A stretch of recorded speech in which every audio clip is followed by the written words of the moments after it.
আসসালামু আলাইকুম। সকল প্রশংসা মহান আল্লাহ তাআলার জন্য। আজকে আমি আপনাদের সাথে গুরুত্বপূর্ণ একটি বইয়ের কিছু অংশ পড়ার চেষ্টা করব। বইটির নাম রাহে বেলায়েত, যার লেখক আমাদের প্রিয় ও সম্মানিত আলেম ডক্টর খন্দকার আব্দুল্লাহ জাহাঙ্গীর রাহিমাহুল্লাহ। বইটির প্রথম থেকে দশম পর্ব ইতিমধ্যে চ্যানেলে দেওয়া আছে। আপনারা চাইলে চ্যানেলের প্লেলিস্ট চেক করতে পারেন অথবা উপরের বাটনে ক্লিক করে শুনে নিতে পারেন। তবে চলুন শুরু করা যাক। কুরআনও বুঝে বা না বুঝে পড়ার অযাচিত বিতর্ক। বর্তমানে আমরা আলিম ও বিদগ্ধ ধার্মিকদের মধ্যে একটি অনাকাঙ্ক্ষিত বিতর্ক দেখছি। কেউ বলছেন কুরআনও না বুঝে পড়লে কোনো সওয়াবই হবে না। এমতো খণ্ডন করতে যেয়ে অন্যরা না বুঝে পড়াটাকে ইসলামের মূল শিক্ষা বলে দাবি করছেন। এর পাশাপাশি অনেক আলিম বা ধার্মিক মুমিন কুরআনও বুঝে পড়া নিরুৎসাহিত করছেন। তারা ভয় পান যে কুরআনও বুঝে পড়লে বোধহয় মুমিন বিভ্রান্ত হয়ে যাবে। এর বিপরীতের অনেকে কুরআনের তাফসির তর্জমা পড়ার পরে নিজেকে ফকিহ বা বড় আলিম বলে গণ্য করতে থাকেন। আমরা এখানে এই চারটি বিষয় সংক্ষেপে পর্যালোচনা করতে চাই। মহান আল্লাহ সুবহানাহু ওয়া তাআলার কাছে তাওফিক প্রার্থনা করছি। প্রথম বিষয়, কুরআনও না বুঝে পড়লে কোনো রূপ সওয়াব না হওয়ার দাবিটি সঠিক নয়। আমরা আগেই বলেছি যে কুরআনকে অনুধাবন ও অনুসরণের জন্যই নাজিল করা হয়েছে। তবে ইসলামের নির্দেশনাগুলো সাহাবী তাবিঈগণের মতামতের আলোকে অনুধাবন করতে হবে। কুরআনের কমবেশি কিছু কথা তৎকালীন সময়েও অনেকে বুঝতেন না। তারা আলিমদেরকে এ সকল বিষয়ে প্রশ্ন করতেন। আলিমগণ উত্তর দিতেন। তারা কুরআনের অর্থ বুঝতে উৎসাহ দিতেন। তবে না বুঝে তিলাওয়াত করলে তা তিলাওয়াত বলে গণ্য হবে না বলে কেউ বলেননি। এছাড়া অগণিত অনারব ইসলাম গ্রহণ করেছেন। তারা সালাতের মধ্যে কুরআনের বিভিন্ন অংশ তিলাওয়াত করেছেন বা ইমামের পিছনে সালাত আদায় করেছেন। কুরআনও বুঝতে না পারার কারণে তাদের সালাত বাতিল হয়েছে বলে কেউ বলেননি। যুক্তি ও বিবেক দাবি করে যে কেউ যদি কুরআনকে আল্লাহর বাণী হিসেবে বিশ্বাস করে আল্লাহর বাণী পাঠের আবেগ নিয়ে তা তিলাওয়াত করতে থাকেন, তাহলে তার তিলাওয়াতে আল্লাহর জিকর ও তিলাওয়াতের সওয়াব হবে। দ্বিতীয় বিষয়, কুরআনও না বুঝে পড়লেও সওয়াব হবে বলার অর্থ কী? একটি উদাহরণ বিবেচনা করি। এক ব্যক্তি বললেন, টুপি বা জামা ছাড়া সালাত আদায় করলে সালাত হবেই না। তা শুনে একজন আলিমকে আপনি প্রশ্ন করলেন, আমার যদি টুপি বা জামা না থাকে তাহলে আমি কি এগুলো ছাড়া শুধু লুঙ্গি পরে সালাত আদায় করতে পারব? তাকে কি আমার সালাত বৈধ হবে? আমার কি সওয়াব হবে? উত্তরে আলিম বললেন, হ্যাঁ। উক্ত আলিমের ফাতোয়া থেকে আপনি সিদ্ধান্ত নিলেন যে জীবনে আর কখনো টুপি ও জামার পিছনে সময় নষ্ট করবেন না, সর্বদা এগুলো ছাড়া শুধু লুঙ্গি পরেই সালাত আদায় করবেন। কুরআনের বিষয়ে আমরা একই ভুল করছি। আমরা জানি যে কোনো ইবাদত মুমিন সাধ্যমতো পালন করলে কিছু সওয়াবের আশা করতে পারেন। তবে সওয়াবের নিশ্চয়তা ও পূর্ণতা মূলত সুন্নাত পদ্ধতিতে ইবাদত পালনের মধ্যে। আর যদি সুন্নাতের খেলাফ কোনো পদ্ধতিকে রীতি বানিয়ে নেওয়া হয় বা সুন্নাত পদ্ধতিকে অবজ্ঞা করা হয় তাহলে তা বিদাত ও পাপে পরিণত হয়। সালাত, সিয়াম, ইফতার, শাহরি, অজু, গোসল, জিক্র, ওজিফা ইত্যাদি সকল ইবাদতের ন্যায় কুরআনও তিলাওয়াতের ক্ষেত্রেও একই বিধান। আমরা অন্যান্য ইবাদতের ক্ষেত্রে সুন্নাত বিবেচনা করলেও তিলাওয়াতের ক্ষেত্রে তা করছি না। কুরআনও তিলাওয়াতের ক্ষেত্রে নিম্নের বিষয়গুলো লক্ষণীয়। ১. কুরআনও বুঝে পাঠ করা আল্লাহর নির্দেশ। বুঝে তিলাওয়াত করাই হক্ক তিলাওয়াত এবং এরূপ তিলাওয়াতকারী মুমিন। আল্লাহ বারবার বলেছেন যে কুরআনকে অনুধাবন ও উপদেশ গ্রহণের জন্যই নাজিল করা হয়েছে। কুরআনও পাঠ করলে শরীর রোমাঞ্চিত ও শিহরিত হয় এবং আমান বৃদ্ধি পায়। না বুঝে পাঠ করলে তা সম্ভব নয়। ২. কুরআনও বুঝে পাঠ করা, প্রত্যেক আয়াতে থামা, চিন্তা করা ও দোয়া করা রাসূলুল্লাহ সাল্লাল্লাহু আলাইহি ওয়াসাল্লাম এর নির্দেশ ও তার আচরিত সুন্নাত। ৩. এভাবে প্রত্যেক আয়াত বুঝে থেমে চিন্তা করে তিলাওয়াত করা সাহাবীগণের সুন্নাত ও তাদের নির্দেশ। তাহলে কুরআনও না বুঝে তিলাওয়াত করা আল্লাহ ও তার রাসূলের নির্দেশের খেলাফ, রাসূলুল্লাহ সাল্লাল্লাহু আলাইহি ওয়াসাল্লাম ও তার সাহাবীগণের সুন্নাতের খেলাফ। আমরা দস্তরখান, অজু, মিসওয়াক, জিকর ইত্যাদি সকল ইবাদতের ক্ষেত্রে সুন্নাতের গুরুত্ব স্বীকার করলেও তিলাওয়াতের ক্ষেত্রে তা করছি না। একথা ঠিক যে আমরা অনারব, আমাদের জন্য রাসূলুল্লাহ সাল্লাল্লাহু আলাইহি ওয়াসাল্লাম ও সাহাবীগণের সুন্নাত মতো কুরআনও বুঝে পড়া কষ্টকর। কিন্তু দুঃখজনক বিষয় সুন্নাতকে অবহেলা করা ও গুরুত্বহীন মনে করা। অনারব হওয়া সত্ত্বেও আমরা আরবি নবী এর সুন্নাত, পোশাক, দস্তরখান, পানাহার পদ্ধতি ইত্যাদি অনুসরণের আপ্রাণ চেষ্টা করি, অথচ তার সুন্নাত মতো কুরআনও তিলাওয়াতের ন্যূনতম চেষ্টাও করি না। অথচ পোশাক, দস্তরখান, পানাহার পদ্ধতি, বসার নিয়ম ইত্যাদি বিষয়ে রাসূলুল্লাহ সাল্লাল্লাহু আলাইহি ওয়াসাল্লাম ও সাহাবীগণের নির্দেশ ও তাকিদ পাওয়া যায় না, কিন্তু কুরআনও বুঝে তিলাওয়াতের বিষয়ে তাদের অনেক নির্দেশ ও তাকিদ পাওয়া যায়। সবচেয়ে ভয়ঙ্কর বিষয় যে আমরা তাকিদবিহীন সুন্নাতগুলোকে অত্যন্ত গুরুত্ব দিলেও নির্দেশিত ও তাকিদকৃত এত গুরুত্বপূর্ণ সুন্নাতকে গুরুত্বহীন ভাবছি ও অপ্রয়োজনীয় প্রমাণ করার চেষ্টা করছি।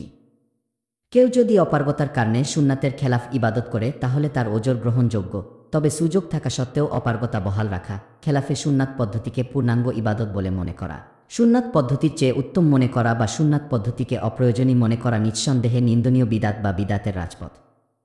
কুরআনও বুঝে পড়া অপ্রয়োজনীয় বলে প্রমাণ করতে আমরা অনেক সময় উদ্ভট কিছু যুক্তি পেশ করি।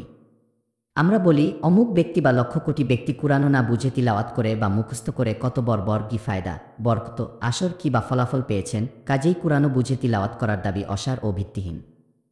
সম্মানিত পাঠক, সমাজের সকল খেলাফের সুন্নাত কর্ম বা পদ্ধতির পক্ষেই এরূপ যুক্তি পেশ করা হয়। যেমন দাঁড়িয়ে দাঁড়িয়ে দলবদ্ধভাবে নাচানাচি করে বা অন্য কোনো খেলাফে সুন্নাত পদ্ধতিতে দরুদ সালাম পাঠ করে বা জিকির করে অনেকে অনেক কি ফায়দা কি বা বেলায়েত লাভ করেছেন বলে যুক্তি দিয়ে সুন্নাত পদ্ধতিতে জিকরকে গুরুত্বহীন প্রমাণ করা। দাড়ি না রেখে অন্যান্য ইবাদত করে কত কি ফায়দা গি ও তাকওয়া অর্জন করেছেন, দাড়ি রেখেও অনেকে বান্দার হক্ক নষ্ট করে, অথচ দাড়িবিহীন কি মুত্তাকি কি তার চেয়ে অনেক ভালো, ইত্যাদি যুক্তি দিয়ে দাড়ির গুরুত্ব অস্বীকার করা। অমুক ব্যক্তি বা ব্যক্তিবর্গ মাদ্রাসায় না পড়েও অনেক বড় মুত্তাকি বা অলি হয়েছেন বলে যুক্তি দিয়ে মাদ্রাসা শিক্ষার গুরুত্ব অস্বীকার করা। এরূপ হাজারো উদাহরণ দেওয়া যায়। এরূপ যুক্তিগুলো দিনদার মুত্তাকি মুমিনগণ আপত্তিকর বলে বুঝেন, কিন্তু কুরআনও বুঝে পড়ার সুন্নাতের বিরুদ্ধে তারাই এরূপ যুক্তি উপস্থাপন করেন।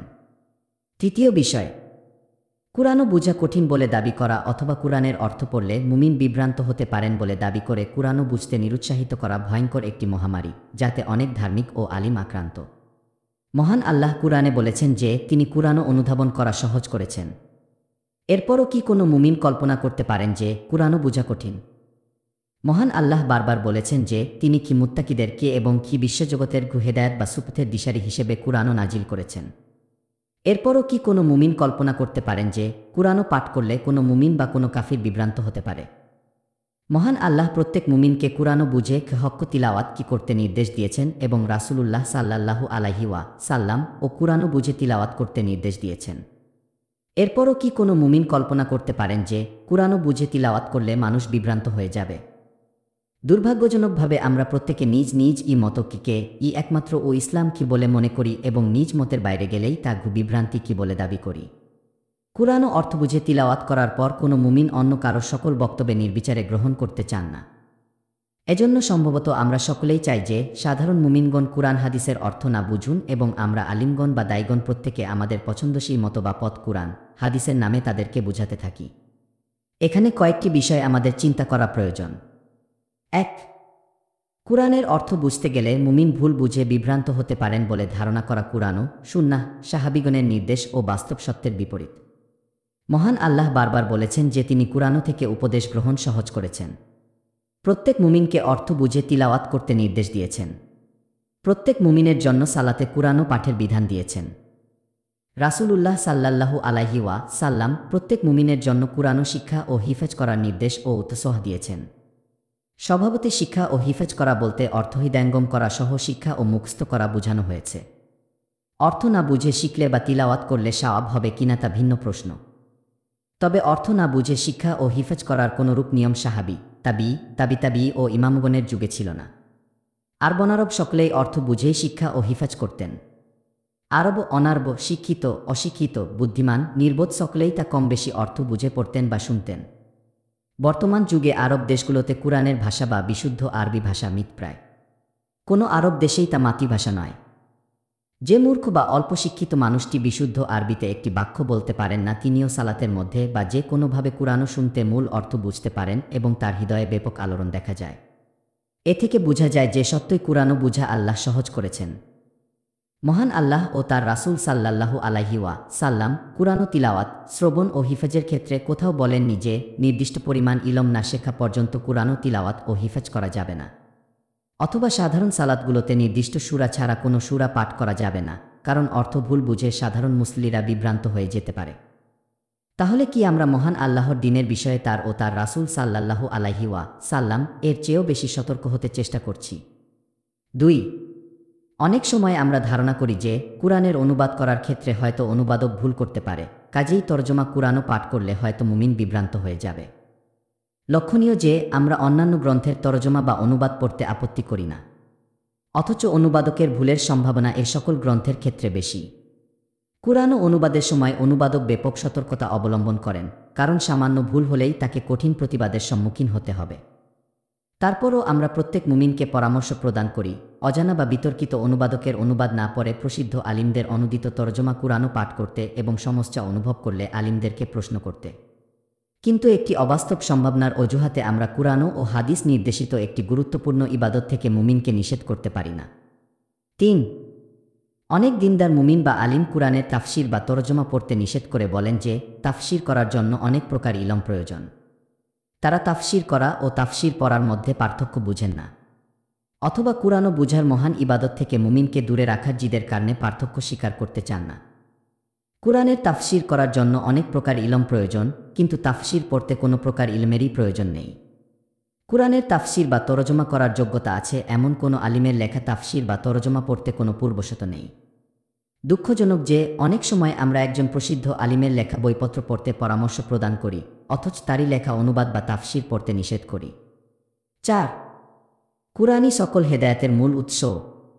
কুরআনকে মুত্তাকিগণের এবং বিশ্বজগতের হেদায়েত বলতে মূলত কুরআনের অর্থকেই বোঝানো হয়েছে। জ্ঞানী, মূর্খ, শিক্ষিত, অশিক্ষিত যে কোনো মানুষের হৃদয়ে কুরআনের অর্থ প্রবেশ করলে তিনি হেদায়েতের দিশা লাভ করেন। কুরআন ও হাদিস একথারি সাক্ষ্য দেয়। ইতিহাসের বাস্তবতাও তাই প্রমাণ করে। ৫. আল্লাহর ইবাদতের সর্বোচ্চ পর্যায়ে পৌঁছে বেলায়েত কারামত লাভের পরেও কোনো অলি বিভ্রান্ত হয়েছেন বলে আমরা কুরআন ও হাদিস থেকে জানতে পারি। এজন্য কি আমরা আল্লাহর বেলায়েত অর্জনের চেষ্টা ও বেশি বেশি ইবাদত করার প্রচেষ্টাকে নিরুৎসাহিত করব? না ইবাদত ও বেলায়েত অর্জনের চেষ্টা সহ মুমিনকে সতর্কতার পরামর্শ প্রদান করব? ৬. কুরআন ও হাদিস, ফিক, উসুল ইত্যাদি সকল ইসলামী জ্ঞান অধ্যয়নের পরেও অনেকে বিভ্রান্ত হয়েছেন। এজন্য কি আমরা কুরআন, হাদিস, ফিকহ ও অন্যান্য দ্বীনি ইলম শিক্ষা অর্জনে মানুষদেরকে নিরুৎসাহিত করব? না ইলম অর্জনে উৎসাহ প্রদানসহ বিভ্রান্তি বা দুর্নীতি থেকে সতর্ক করব? ৭. সমাজে অনেক মানুষ ২-৪ জন আলিম বা তালিবুল ইলমের অন্যায়, দুর্নীতি বা ভুলভ্রান্তিকে বর করে দেখিয়ে মাদ্রাসা শিক্ষার বিরুদ্ধে কথা বলেন, অথচ অনুরূপ দুর্নীতি বা অন্যায়ের পরিমাণ যে অমাদ্রাসা শিক্ষিতদের মধ্যে অনেক বেশি তা বুঝতে চান না। অনেক আলিম বা দিনদার মানুষ কুরআনের ক্ষেত্রে একইরূপ আচরণ করেন। কুরআনও বুঝে পরে ২-১ জন বিভ্রান্ত হয়েছে বলে কুরআনও বুঝে তিলাওয়াত করতে নিরুৎসাহিত করেন, অথচ কুরআনও না বুঝে যে লক্ষ লক্ষ মুসলিম শিরক, কুফর ও ভয়ঙ্কর সব হারামে লিপ্ত হচ্ছেন তা বুঝতে চান না। ২-৪ জন আলিমের অন্যায়ের অজুহাতে কি আমরা মাদ্রাসা শিক্ষার অবমূল্যায়ন করব? না মাদ্রাসা শিক্ষায় উৎসাহ প্রদানের পাশাপাশি তালিবুল ইলমদেরকে সতর্কতার পরামর্শ দান করব? ৮. কুরআনের অর্থ বুঝে কেউ বিভ্রান্ত হন না। কুরআনও অবশ্যই সঠিক পথের হেদায়েত। অর্থ বুঝে কুরআনও তিলাওয়াতকারী বা কুরআনের তরজমা অনুবাদ পাঠকারী কুরআনের সে হেদায়েত পেয়েছেন, তবে তার হৃদয়ের অসুস্থতা বা অন্য কোনো কারণে হেদায়েত ধরে রাখতে পারেননি। খাদ্যের মূল প্রভাব সুস্থতা ও পুষ্টি আনয়ন করা। এরপরও অনেক সময় খাদ্যের সাথে কি অখাদ্য বা বিষ কি মিশ্রিত হয়ে স্বাস্থ্য বা সুস্থতার ক্ষতি করতে পারে। কখনো কখনো খাদ্য অসুস্থতা সৃষ্টি করে। এ কারণে কি আমরা মানুষদেরকে খাদ্য গ্রহণে নিরুৎসাহিত করব? না, খাদ্য গ্রহণ অব্যাহত রাখার পাশাপাশি সাবধানতা ও সমস্যা হলে চিকিৎসকের শরণাপন্ন হতে বলব। মানব আত্মার প্রধান খাদ্য আল্লাহর জিক্র, আর আল্লাহর জিক্রের প্রধান বিষয় কুরআন ও তিলাওয়াত। কুরআনের শব্দ, অর্থ ও মর্ম মানব হৃদয়ের সুস্থতা ও পুষ্টি আনয়ন করে। তবে কখনো কখনো কোনো ব্যক্তির হৃদয়ের অহংকার, বিভ্রান্তি, ওয়াসওয়াসা ইত্যাদি উক্ত ব্যক্তির জন্য ক্ষতিকর হতে পারে।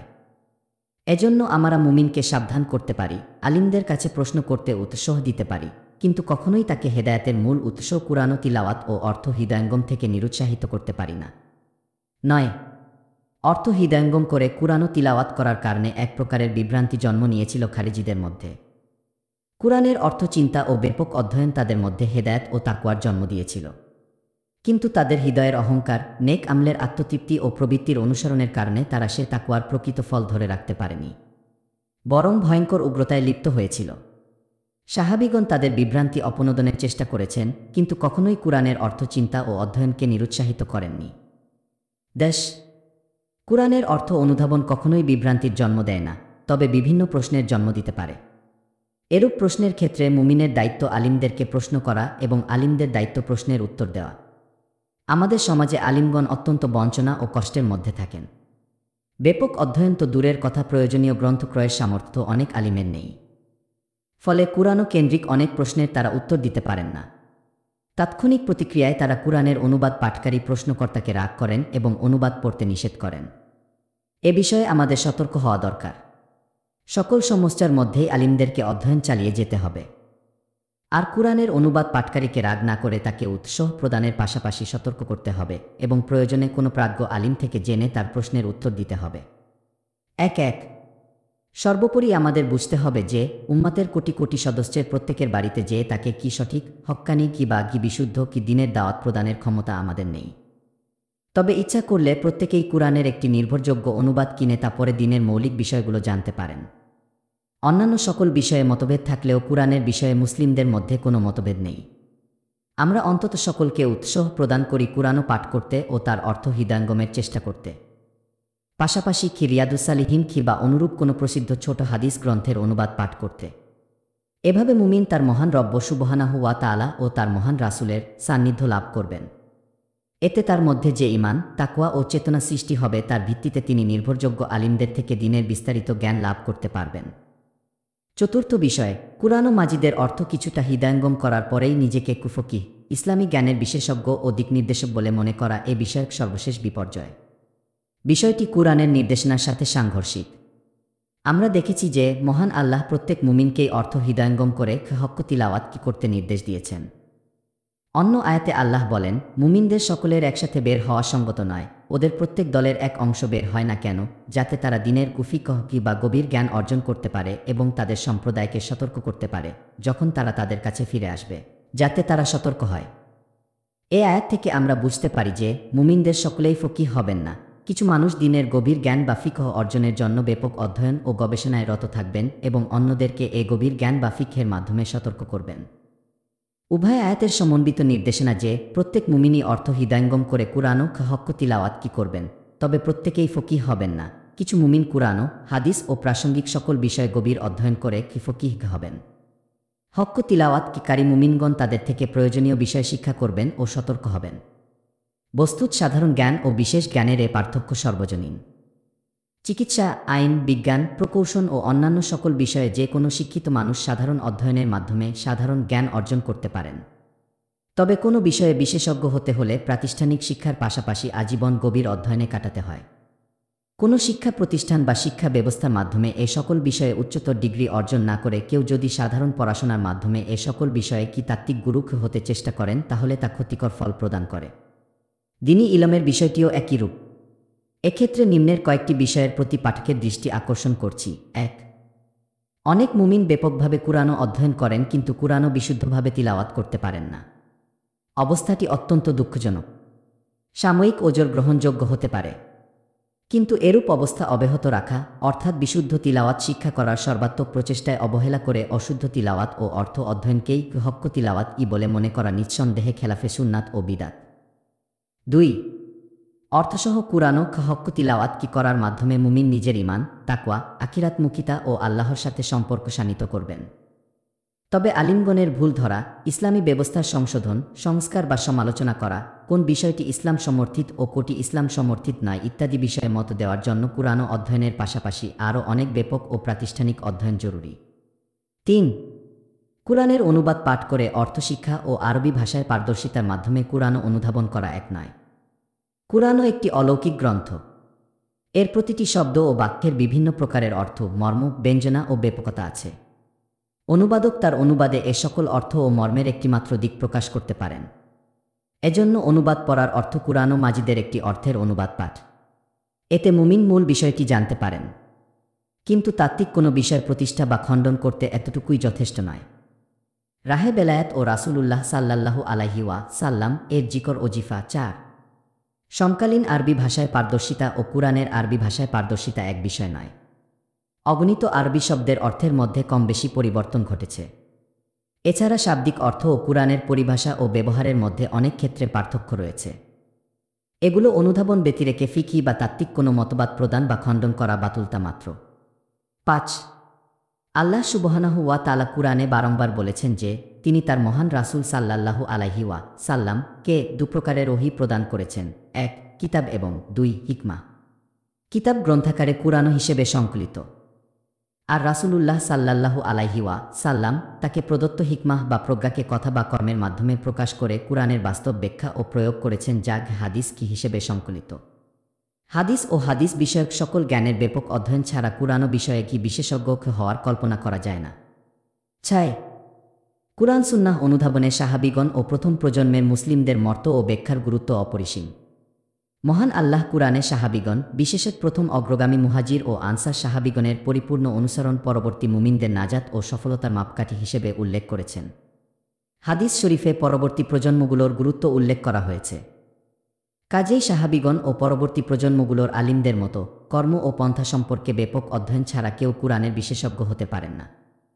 উপরের বিষয়গুলোর আলোকে হক্ক তিলাওয়াত গি ও ফকিহগণের মাধ্যমে সতর্ক হওয়ার গি মধ্যে সমন্বয়ের জন্য প্রতিটি মুমিনের দায়িত্ব কুরআন কারিমের বিশুদ্ধ তিলাওয়াতের পাশাপাশি কোনো প্রসিদ্ধ ও নির্ভরযোগ্য আলিম বা প্রতিষ্ঠানের অনুবাদের উপর নির্ভর করে অর্থ অনুধাবন সহ কুরআনের হক্ক তিলাওয়াত আদায়ে সচেষ্ট থাকা।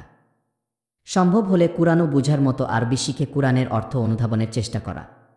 কুরআন অনুধাবনের ক্ষেত্রে কোনো অস্পষ্টতা বা প্রশ্ন দেখা দিলে নির্ভরযোগ্য বিশেষজ্ঞ ফকিহ আলিমদের মুখ বা গ্রন্থ থেকে উত্তর জেনে নেয়া।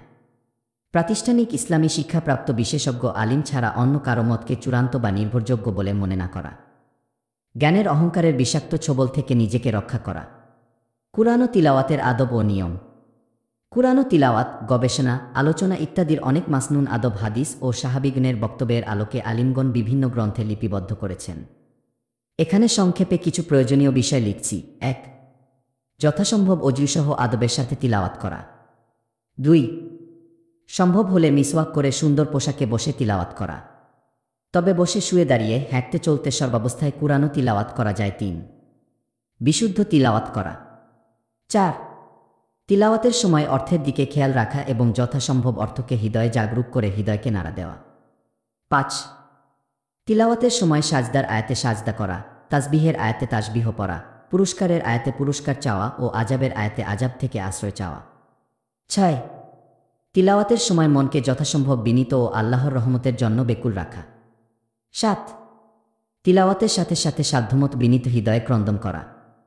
রাসূলুল্লাহ সাল্লাল্লাহু আলাইহি সাল্লামে কুরআন তিলাওয়াতের সময় চোখের পানি বইয়ে ক্রন্দন করতেন। মুখচাপা ক্রন্দনে তার বুকের মধ্যে শব্দ উঠত। আবু বকর রাদিয়াল্লাহু তাআলা আনহু, উমর রাদিয়াল্লাহু তাআলা আনহু ও অন্যান্য সাহাবায়ে কেরামও সালাতে ও সালাতের বাইরে কুরআন তিলাওয়াতের সময় ক্রন্দন ঠেকাতে পারতেন না। 8. একান্ত প্রয়োজন ছাড়া তিলাওয়াতের সময় কারো সাথে কথা বলার জন্য তিলাওয়াত কেটে না দেওয়া। যথাসম্ভব মনোযোগের সাথে তিলাওয়াত শেষ করে কথা বলা। 9. 3 দিনের কমে কুরআন খতম না করা। যৎসম্ভব প্রতি মাসে বা 2-3 মাসে একবার খতম করা। 10. ঘরের কুরআনকে ফেলে না রাখা। প্রতিদিন অন্তত কিছু সময় তা দেখে পাঠ করা। 1. রমজান মাসে বেশি বেশি তিলাওয়াত করা। 1-2 মুখস্থ থাকলেও যথাসম্ভব দেখে দেখে কুরআন তিলাওয়াত করা, কারণ কুরআন শরীফের মুসাহাফের পৃষ্ঠায় নজর বুলানোই একটি ইবাদত। 1-3 প্রতি বছর অন্তত একবার উত্তম তিলাওয়াত করতে পারেন এমন কাউকে তিলাওয়াত করে শুনান। জিকর বিষয়ক কয়েকটি বিধান। জিকর গণনা ও তাসবিহমালা প্রসঙ্গ। আমরা 9 প্রকার জিকরের আলোচনা শেষ করেছি। পরবর্তী অধ্যায়ে প্রবেশের পূর্বে আমরা তাসবিহ বা হাতে জিকর গণনার বিষয়টি আলোচনা করতে দুভাবে আদায় করা যায়, বেশি চাই। আমরা বিভিন্ন হাদিসে দেখলাম যে জিকর বেশি পাঠ করে এবং নির্দিষ্ট সংখ্যক পাঠ করে। নির্দিষ্ট সংখ্যক জিরের জন্য গণনার প্রয়োজন। কিন্তু আমরা দেখি যে কোনো সাহাবী ও পরবর্তী ইমাম জিকর গণনা করতে নিষেধ করেছেন। তারা বলতেন, আল্লাহই তো গণনা করছেন, তুমি কেন গণনা করবে? তুমি কি আল্লাহর কাছে যে গুণে হিসেব বুঝে নেবে? ইমাম আবু হানিফা রহমাতুল্লাহ আলাইহি ও হানাফি ইমামগণ জিকর ও তাসবিহ তাহলিল গণনা মাকরুহ বলে জেনেছেন।